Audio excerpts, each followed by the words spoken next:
All right, today we're going over more of the most underrated exercises because let's face it, life's full of overrated experiences. I mean, think back to when you're a young man and your whole goal in life was centered around the fact that you were just hoping a woman would touch your penis. And then the day finally came to get your first HJ, and you quickly realized after she smashed your junk into what resembled a Cinnabon, probably not what you thought it was going to be. In fact, you couldn't have done a better job yourself. So in the spirit of that, let's go over some exercises that actually are as good as advertised. Let's get after it. So if you've ever done any standing hyperextensions or the ones where you put your butt up against the wall I've talked about in a previous video, you've been humbled. You got about 5 reps in before you cramped up, a tear came to your eye, and you said, screw it, I'm done. You quickly realize why you can only pick up a few of your kids' toys before you feel like you're going to shit out a disc. And that's because the primary way we train those structural muscles in our back is by holding a static contraction and moving a shitload of weight, like a deadlift.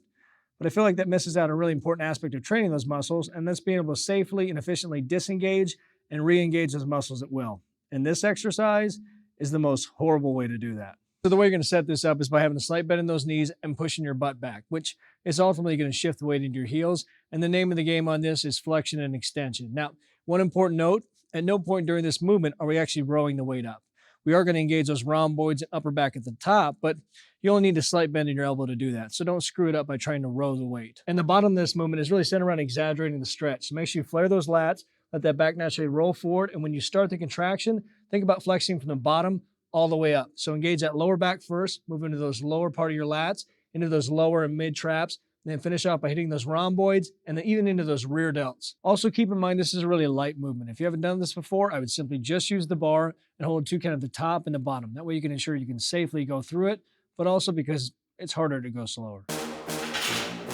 All right, next up, we got one of the most underrated exercises for biceps, and it's actually for your brachialis. And before you say, I don't want to do a stupid brachialis exercise, you're wrong. You absolutely do.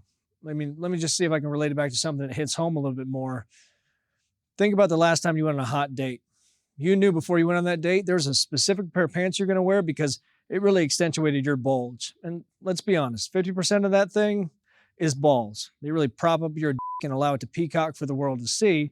Now bring that full circle, your brachialis or the balls of your biceps. Now I like to use a straight bar for this, but I will say this 45-pound bar is a little heavy. Preferably I'd have one of the fixed bars at the gym, maybe a 30 or 35-pounder. And the way I want you to think about this is a mix between a reverse grip curl and a drag curl at a 45-degree angle. So start out by holding that bar out in front of you. And this is where the benefit of having a straight bar comes in because those hands are all the way pronated. So before you even start the movement, you got tension on that brachialis. Now curl it back towards you on a straight line. Make sure you flex those wrists on the way up because why the hell not? And as you go into the negative, make sure you lock it all the way out because you're gonna feel just as much tension at the top as you do at the bottom. And I guarantee this can be the most pain you've ever felt in the balls of your biceps in your life. So I wanted to go over this next underrated exercise because in terms of chest training, I feel like most people get complacent. And if you ever seen one of my favorite dumbbell chest exercises where you press those dumbbells together, it's almost like a scoop fly as you come up and you drive that elbow in at the top. It's largely derived from the fact that I'm too much of an asshole to have friends and I didn't have YouTube growing up, so I had to make up shit, but also from this exercise. And what differentiates this from a simple low cable fly is one, we're gonna do them unilaterally. It's the only way to ensure you get an equal contraction on both sides.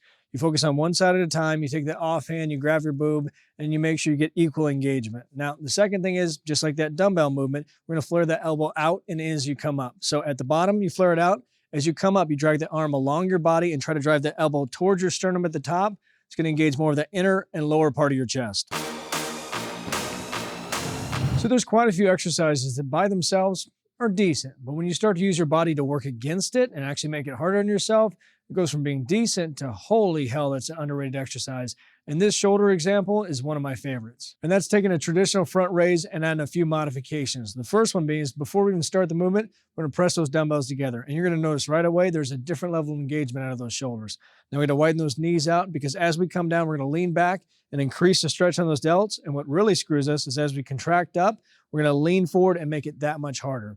Now we've turned this decent exercise into one hell of an exercise, into a fuck my life exercise, into a asshole balls exercise. And if you have an ongoing list of underrated things, I'd add to that baked goods, Park City, Utah, and anytime you have the opportunity to take off all your clothes before you take a shit. And feel free to add to the list in the comments below. And if you haven't got a chance to check out the 30-day program, I'll leave a link in the description.